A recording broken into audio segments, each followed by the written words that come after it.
Eh bien, bonjour à vous toutes et à vous tous, mes très chers amis. Bienvenue dans le monde de la Formule 1. Bienvenue sur cette vidéo qu'on va débriefer tous ensemble. Euh, Mes impressions et mon ressenti sur Formula One, le film. Donc voilà, alors il y aura deux parties. Une partie non spoil pour les personnes qui veulent le regarder sans être spoilées, et une partie spoil ou que voilà, soit vous avez déjà vu le film, ou soit vous vous en foutez complètement d'être spoilé.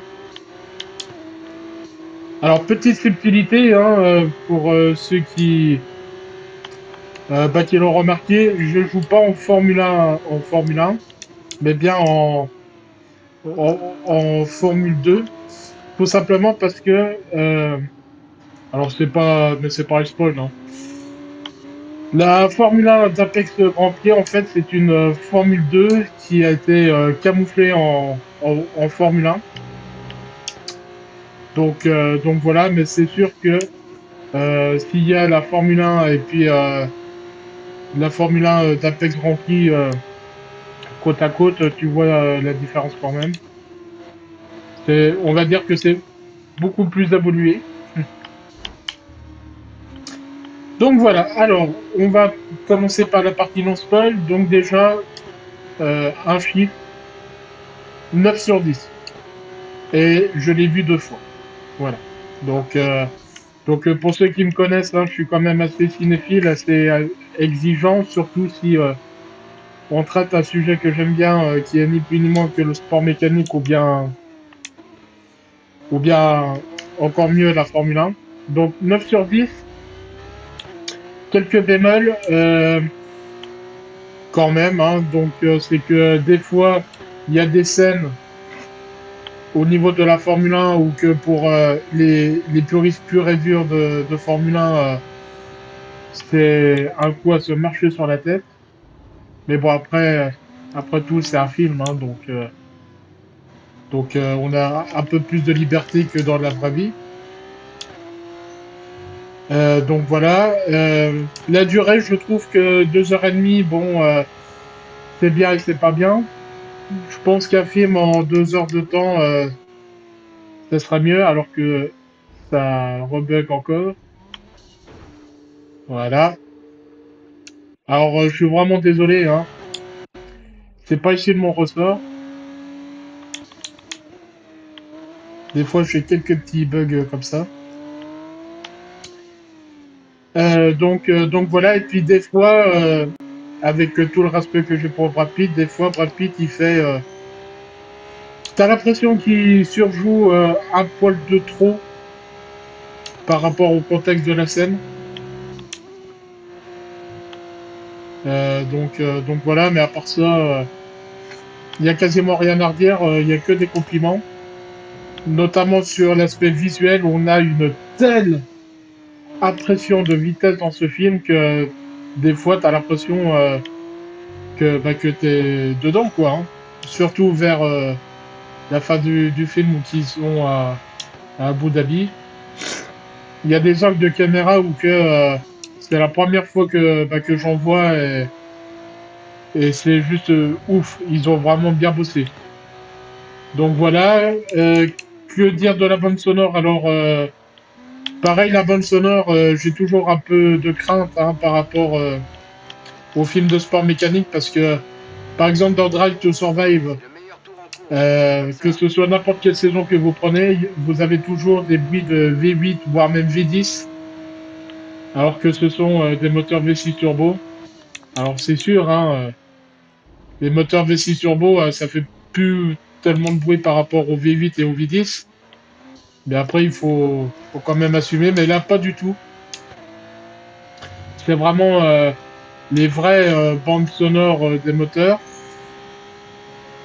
Donc voilà. Au niveau de la musique, bah, on est pas du tout déçu parce que c'est Hans Zimmer qui a composé la bande-annonce sonore, c'est-à-dire la musique du film.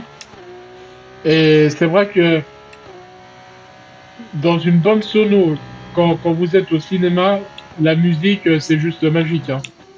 C'est fluide, c'est clair, c'est technologique.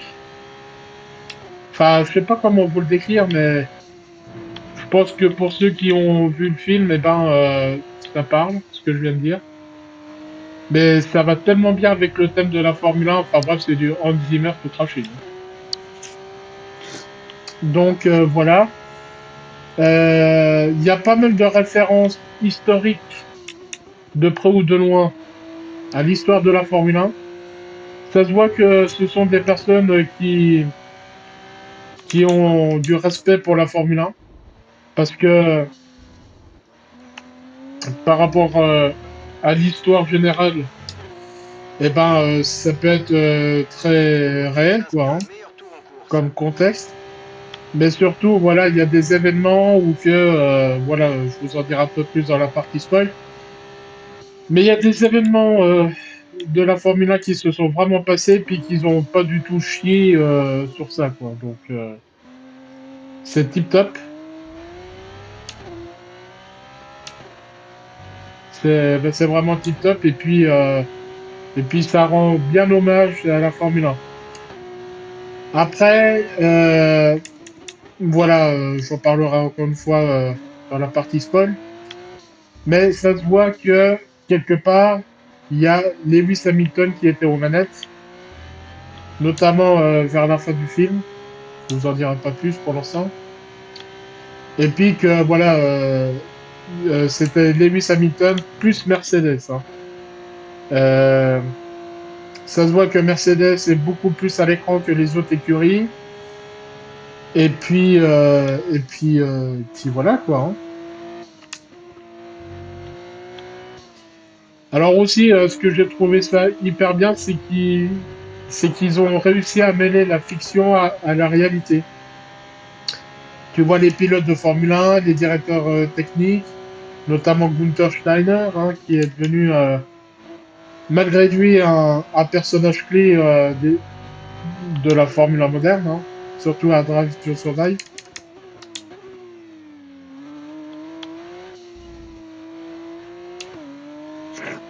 Pardon, excusez-moi, je suis un peu malade. Allez, dernier tour. Bien. Donc voilà, donc franchement, dans sa globalité, il est vraiment bien. Après, pour les puristes de Formule 1, il y a des scènes où que c'est un peu chier, quoi, hein. Je vous en dirai un peu plus encore une fois dans la partie spoil. Mais, mais ce que je trouve aussi génial, c'est que dans le cinéma auquel j'étais, eh ben, il y avait toutes les générations qui étaient réunies. Par exemple, hier soir, bon, je suis rentré tard, donc j'ai pas voulu faire de vidéo parce que voilà, le cerveau était bien abouché. Mais t'avais un grand-père et puis son petit-fils. Et bon, mis à part le fait est que quand il y avait des scènes un peu d'action, t'avais les gamins qui donnaient des coups de pied derrière le siège. Et puis devinez c'était qui était devant juste les sièges, hein, c'était Bibi. Voilà, mais moi, en toute modestie, ça me fait grave plaisir de voir ce genre de scène-là parce que, bah, quelque part, le film-là, c'est comme Top Gun. C'est-à-dire que Top Gun a créé des vocations pour devenir pilote de course, pilote d'avion de chasse. Je pense que ce film-là va créer des vocations pour être soit dans l'ingénierie automobile ou soit pilote de course parce que c'est tellement immersif au niveau du travail des ingénieurs, des pilotes et tout ça, que je ne serais pas surpris que si jamais un jour il y a un jeune pilote de la génération là qui dit mais qui ce qui vous a inspiré, bah, c'est le film avec Brad Pitt et tout ça quoi. Donc voilà, ou sinon bah que dire de plus, franchement ils ont fait du super beau travail. Ah oui le budget. Quand j'ai vu le budget, je me suis dit, ça m'étonne pas parce que ils ont créé des hospitality, enfin, tout ce qui est design pour les vêtements et tout ça, 300 millions d'euros. Un super budget de 300 millions d'euros, mais Merci d'avoir été des nôtres. voilà, Incroyable week-end. c'est vraiment du très bon travail À très en tout vite. cas.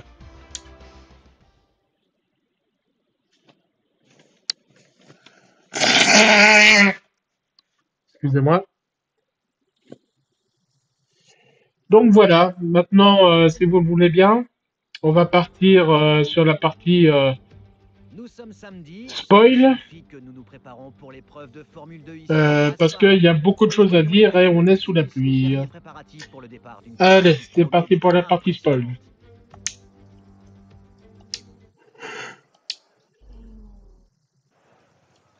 Ok, tu commences au fond de la grille, Alors, tu as de la vitesse concernant et la t'attends partie spoil, tranquillement donc et la déjà, suite à suivra.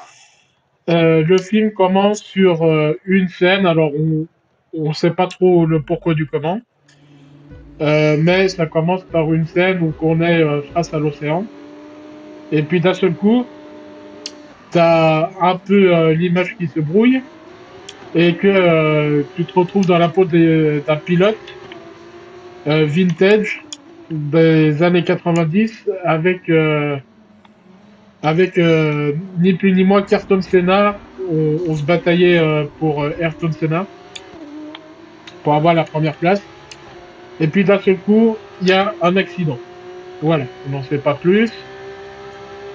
On suppose que c'est Brad Pitt qui faisait ce cauchemar-là parce que voilà, il était dérangé pour être, mais pour qu'il soit prêt au Daytona 500 en GT3. Donc ça commence sur une Porsche GT3. Voilà. Tu comprends tout de suite que voilà, il est pas là pour rigoler parce que il dit quand même que voilà bah, que je me suis endormi. On est passé grosso modo de la deuxième à la septième place, donc ça va chier les bulles. Donc voilà. Ensuite, au niveau de la bande sonore GT3 et tout ça, mais c'est jouissif hein, pour les oreilles. Surtout dans un cinéma où que ils font ils font exprès de monter un peu plus le volume que d'habitude. Voilà, alors que ça lag encore, hein, je suis vraiment désolé. Non, c'est bon, ça va.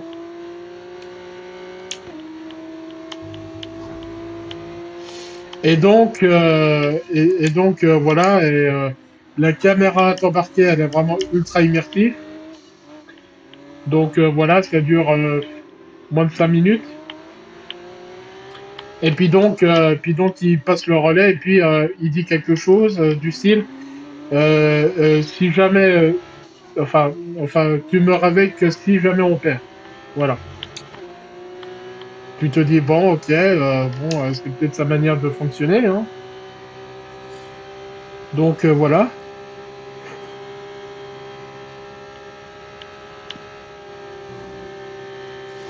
Et, donc voilà, et contre toute attente, euh, l'équipe gagne. Et malheureusement, sur le podium, il manque Brad Pitt qui est Sonny Hayes.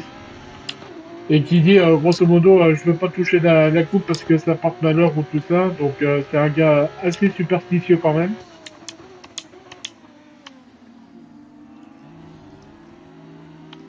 Donc voilà. Et donc voilà, le film commence petit à petit à prendre son ampleur. En fait, tu comprends très vite que Sonny Hayes, en fait, Attention au sous-virage il est quand tu es pas poussé à si intéressé l'exagération que par l'argent. La sans preuve, parler du il vit versailles dans un van, de gomme. Alors tente un dépassement et un reste peu, prudent. on va dire, top squelette, hein. Et donc voilà, il se cherche des défis et puis donc du coup il y a donc Rubens. Non, c'est pas Rubens Barrichello, hein, c'est Rubens l'italien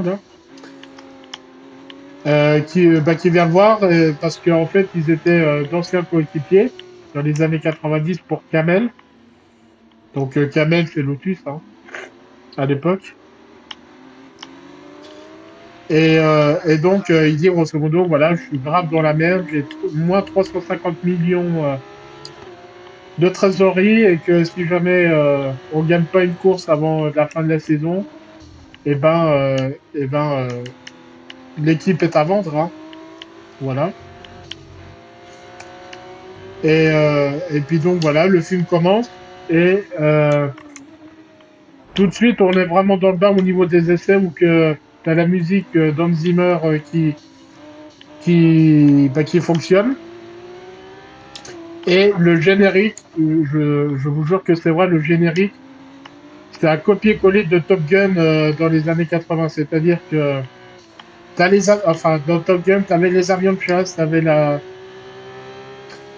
musique célèbre de Top Gun et tout ça, bah là c'est exactement pareil mais au niveau de la Formule 1.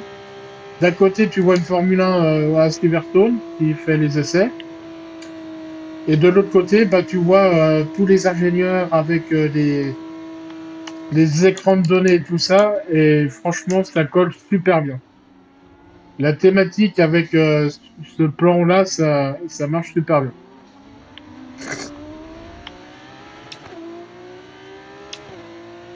Et donc grosso modo, on fait la rencontre de Joshua Pierce, qui est entre guillemets l'antagoniste de notre héros national Brad Pitt, et qui voilà d'emblée tu sens que c'est un petit merdeux, hein, c'est-à-dire que voilà il est jeune, il remballe un peu tout le monde. Et que voilà, grosso modo, la voiture c'est une merde, mais il sait pas trop l'expliquer pourquoi, tu vois. Et donc, t'as Brad Pitt qui arrive en mode Brad Pitt, quoi. Hein. Donc voilà, et grosso modo, il commence les essais. Donc petit à petit, il prend confiance avec la voiture. Et l'objectif, c'est simple, c'est qu'il s'est fixé que si jamais il est plus ou moins à une seconde du temps de Pierce avec le même setup, et ben c'est bon, vous pouvez me remballer, quoi, il n'y a pas de souci. Donc voilà. Oh putain, c'est pas vrai.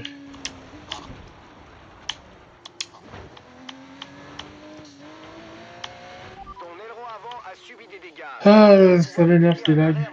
Et puis donc voilà, et malgré tout, il tient son pari, mais il détruit la voiture à la ligne d'arrivée. Pardon. Et donc c'est là que voilà, l'histoire commence.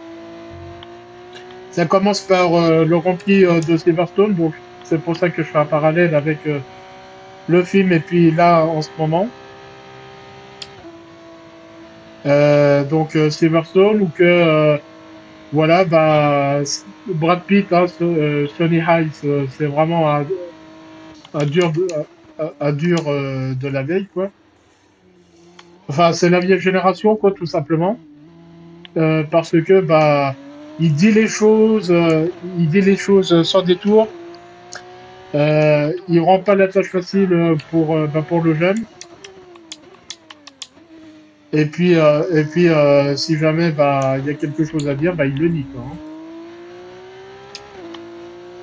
Donc voilà, et au rempli de Silverstone, c'est la catastrophe parce que les deux coéquipiers se rentrent dedans. Alors Sonny Hayes dit que c'est un peu de la faute de Joshua, mais Joshua il lui dit hey, l'ancêtre va te faire foutre, quoi. Donc ça a failli se quitter.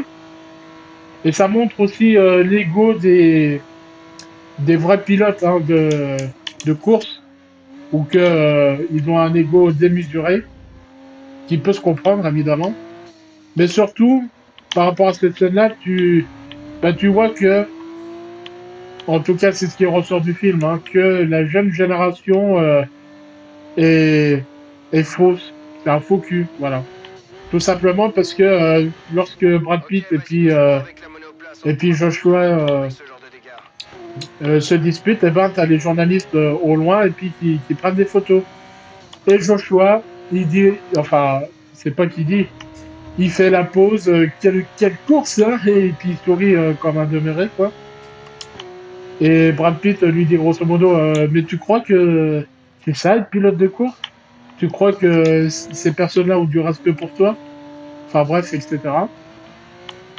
Et donc, petit à petit, il y a une confrontation qui commence à se faire, qui va devenir un travail d'équipe qui va se réussir au fur et à mesure des courses. Alors, voilà, ce que je reproche au film par rapport à ça, par rapport aux courses, c'est que pour gagner, tous les moyens sont bons.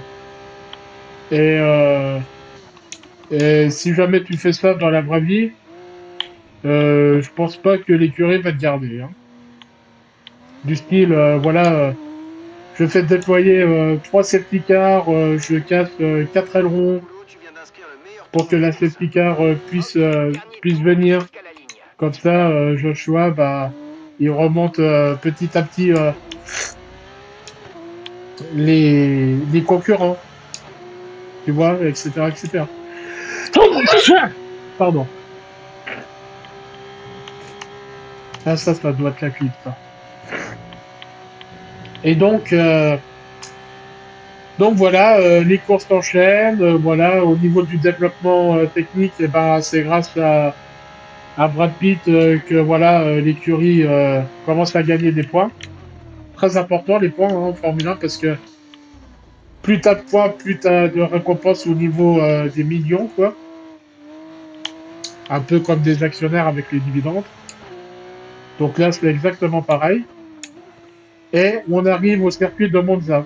Alors, Monza, bah, voilà, il y a quand même une scène assez comique. C'est que tu as une conférence de presse avec Zach Brown et Frédéric Vasseur. Bon, ils apparaissent quelques secondes, hein, mais ça fait toujours plaisir à voir. Ou que, grosso modo, le journaliste dit, mais dit à ces deux écuries-là, qu'est-ce que vous pensez d'Apex GP? Alors Zach Brown, il dit, bah, tant qu'on les voit pas derrière les rétros, ça va. Et Frédéric Vasseur dit, putain, mais c'est pas vrai.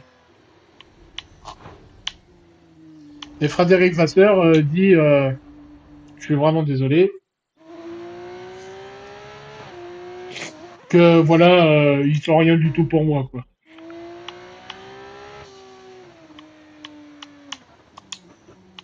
Alors, je suis désolé du lag. Hein.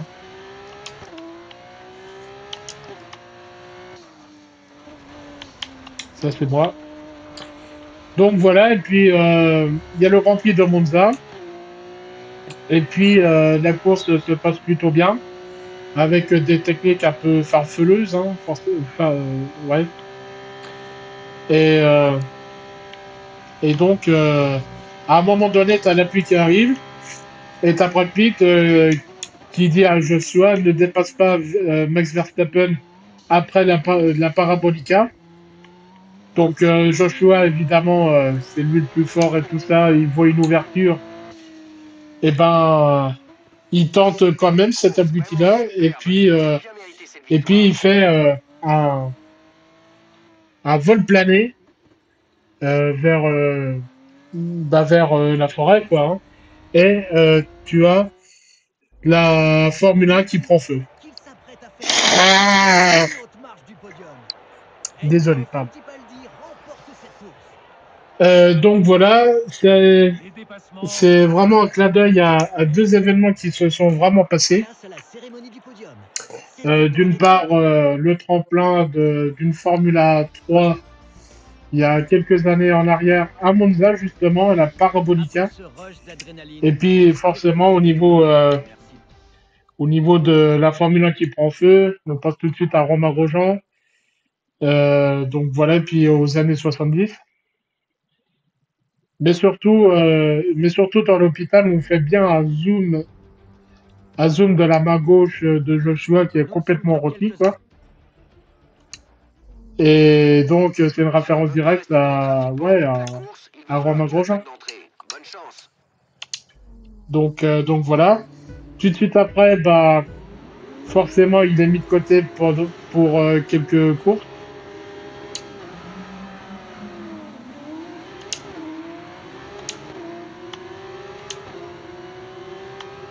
Alors, je me concentre. Dépassement illégal, repasse derrière. Et ben, c'est ce que je fais.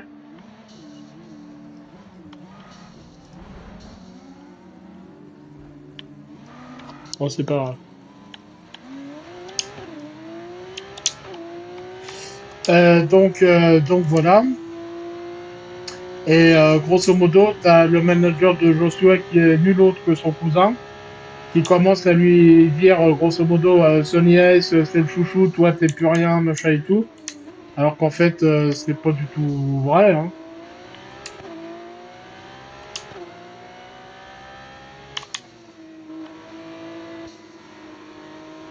Donc voilà, ils ont fait le Grand Prix de Zandvoort et puis de je sais plus quel autre Grand Prix sans Joshua et il revient au Grand Prix de Spa-Francorchamps où que déjà tu vois qu'il a changé parce qu'il s'habille un peu plus sombrement. Il a sans arrêt les lunettes de soleil. Enfin, t'as l'impression que voilà, c'est devenu un bad guy.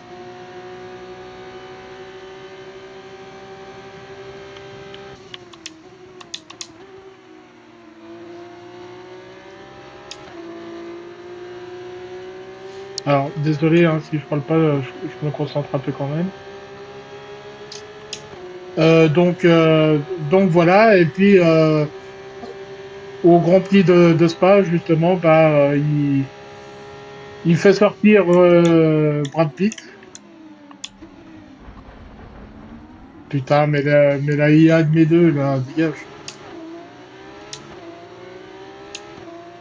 Et donc, Brad Pitt, maintenant, lui dit ses quatre vérités.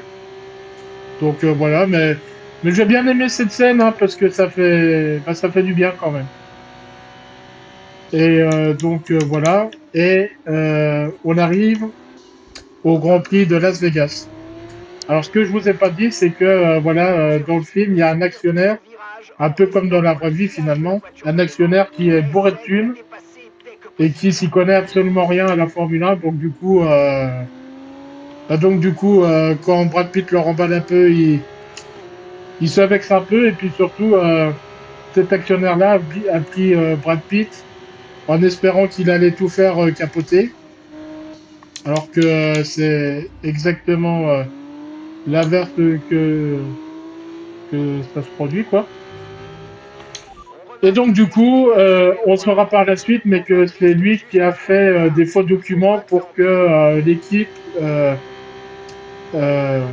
retire le déflecteur du fond plat, bah, qu'ils l'ont amélioré pour qu'il régresse quoi. Et Brad Pitt n'a pas du tout apprécié ça. Et donc du coup après, il se crache au Grand Prix de Las Vegas parce que en fait, tu le vois, c'est sa colère, c'est sa colère qui pilote pour lui. Et donc voilà, donc il se retrouve un peu à l'hôpital. Il fait croire à Rubens, son ami, bah, que voilà, il a des fractures enfin des vertèbres de pété, etc. Mais pas du tout. Euh, D'ailleurs, j'ouvre la parenthèse. Le cauchemar qu'il fait, en fait, c'est l'accident qui s'est produit à Jerez en 93, où que c'est Martin Donnelly qui a eu vraiment un putain d'accident. Très grave, hein, puisque bah, quand tu vois le pilote dans le film, bah, c'est Donnelly lui-même, hein, et tu vois, il a le genou complètement retourné. Donc voilà. Manœuvre illégale, repasse derrière ou on recevra une pénalité. Oui, c'est bon. Donc voilà, et grosso modo, il découvre que peu de temps après, que voilà, bah, c'était l'actionnaire farfelu qui a tout manigancé, quoi.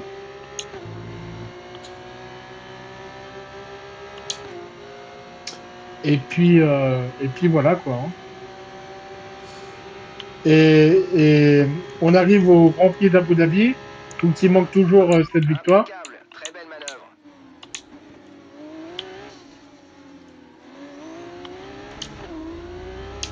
pour que l'écurie puisse continuer de vivre, hein. Et donc Brad Pitt sauve l'écurie avec un espèce de contrat signé par son avocat ou je sais pas quoi. Alors que dans le jeu, ça m'énerve parce que je veux rétrograder et certaines vitesses, enfin j'y arrive pas, quoi.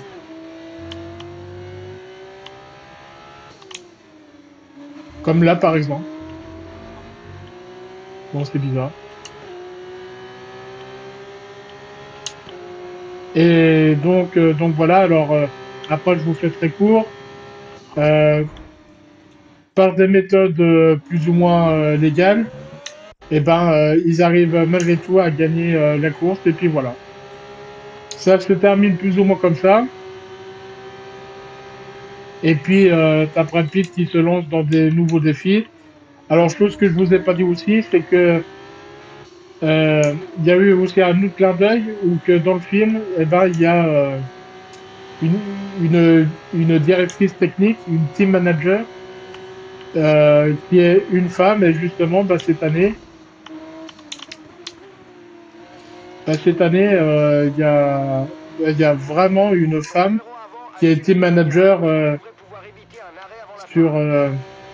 dans l'écurie As. Et puis forcément, après, il y a un peu de...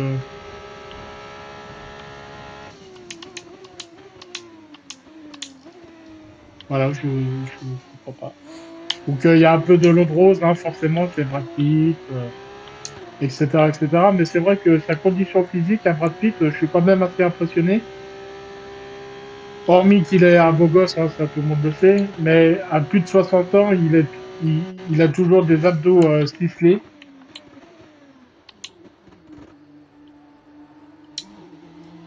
alors qu'il y a encore un putain de...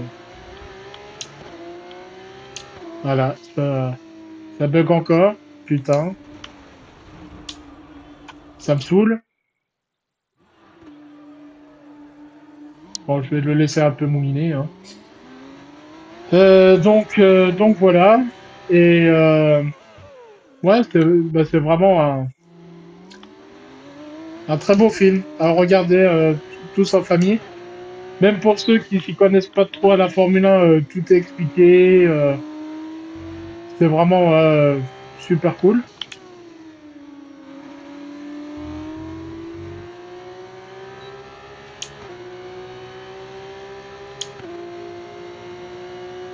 Ça se fait dur de le dépasser, hein.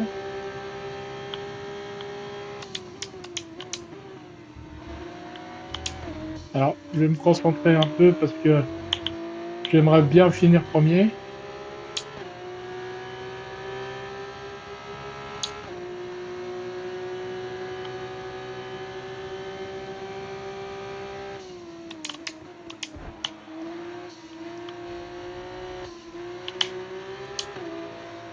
Allez, ma cocotte!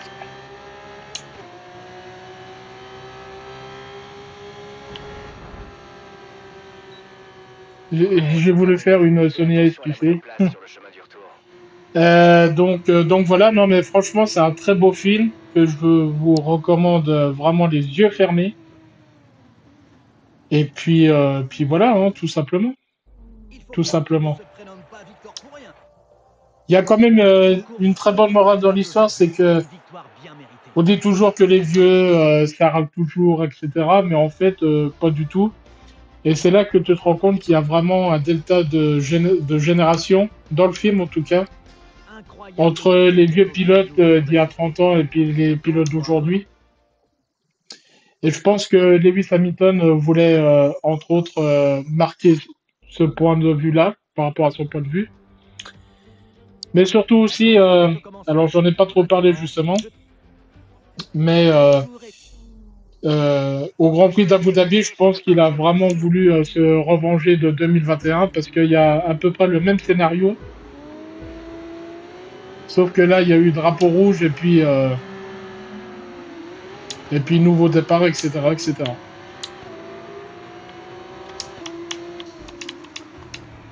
On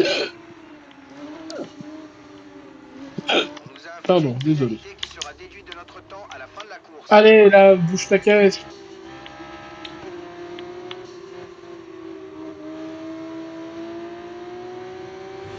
Et, et concernant le Grand Prix d'Abu Dhabi, il y a aussi des... Putain, mais ça n'avance pas, mais c'est pas possible.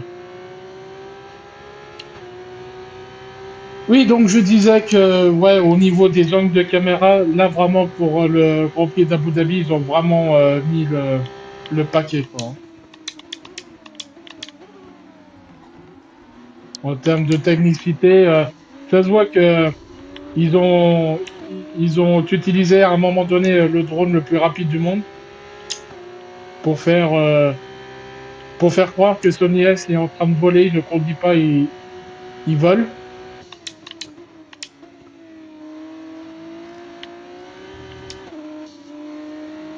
Donc ouais, c'est un super beau film en tout cas, hein. Je vous recommande les yeux fermés. Parole de donc Le Ben, qui est cinéphile.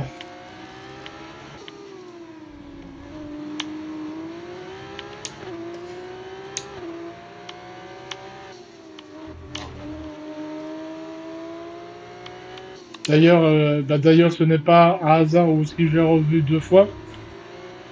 Les autres films que j'ai pu voir deux fois ces dernières années, c'est le Très mal, film tu vas Grand devoir tirer Turismo, jusque-là. putain, le film Grand Turismo, où que voilà,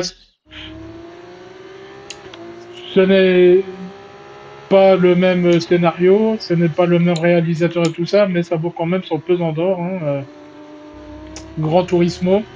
Sauf que ils ont vraiment beaucoup extrapolé pas mal de choses, tandis que Formula One, le film, c'est quand même assez proche de la réalité quand même.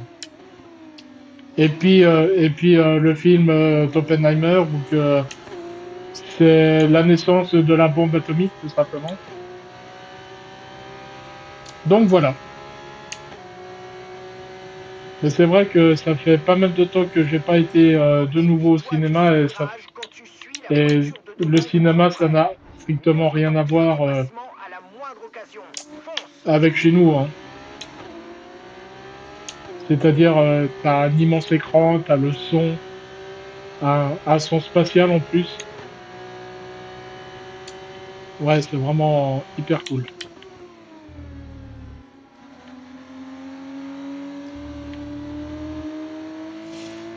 Donc voilà, sur ces belles paroles, bah, je vais vous laisser. On va finir ces 5 tours. Pour moi, bah, Abu Dhabi est l'un de mes circuits préférés en plus. Et puis voilà, je vous fais des gros bisous. N'hésitez pas à commenter la vidéo pour que j'ai un retour. Ça me fait toujours plaisir de vous lire ainsi. Ok, vas-y doucement, hein, on est plus loin de la Et ligne puis voilà, on va se directrice de retrouver départ. très bientôt. En attendant, bah, je vous fais des gros bisous et puis portez-vous bien. Bisous, bisous.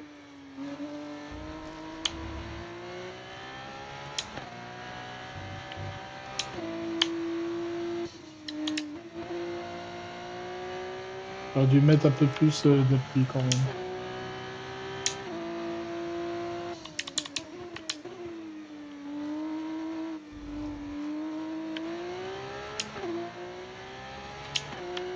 Et comme disait Colin McRae, when the doute flat out, en cas de doute, pied au plancher.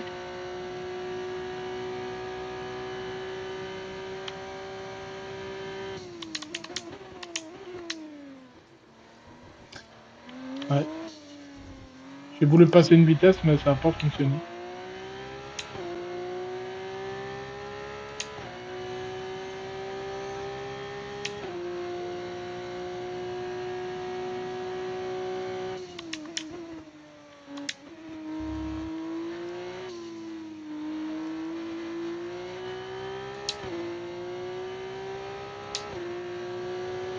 C'est vrai que d'un point de vue sonorité, au niveau moteur en tout cas, j'aime beaucoup plus le bruit des moteurs Formula 2 où que t'as quand même un peu, enfin le ressenti d'avoir un peu plus de puissance, alors qu'au niveau de la Formule 1, bah, t'as le bruit du turbo et tout ça, pas de souci, mais ça manque de charme quand même.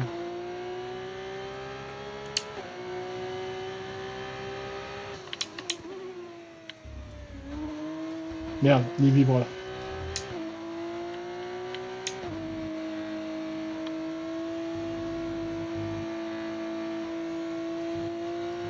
Ouais, elle sous-vire complètement, donc c'est un manque d'appui vers l'avant.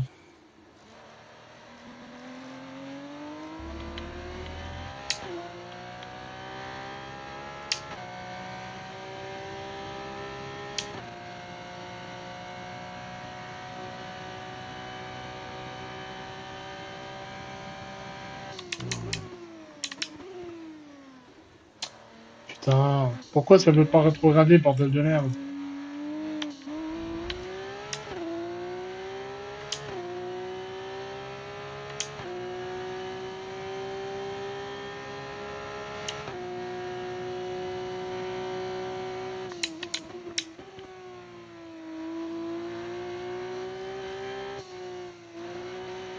Bon, on va essayer de faire le meilleur temps le prochain tour. Donc il faudra vraiment que je me concentre.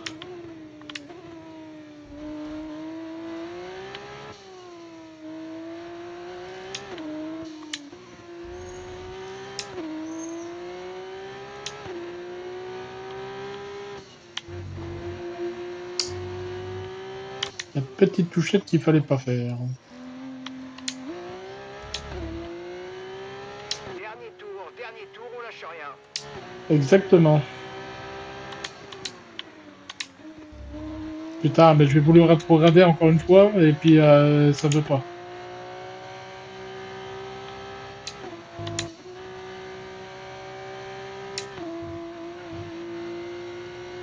C'est sûr que là, j'aurai pas le secteur violet.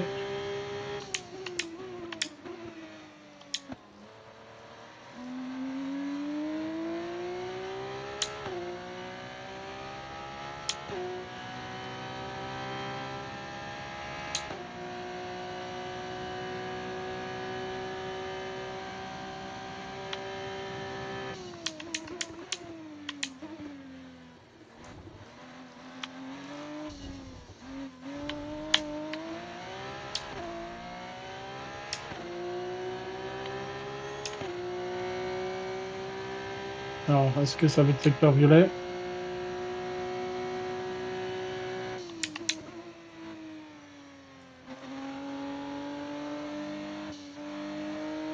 Allez, tourne!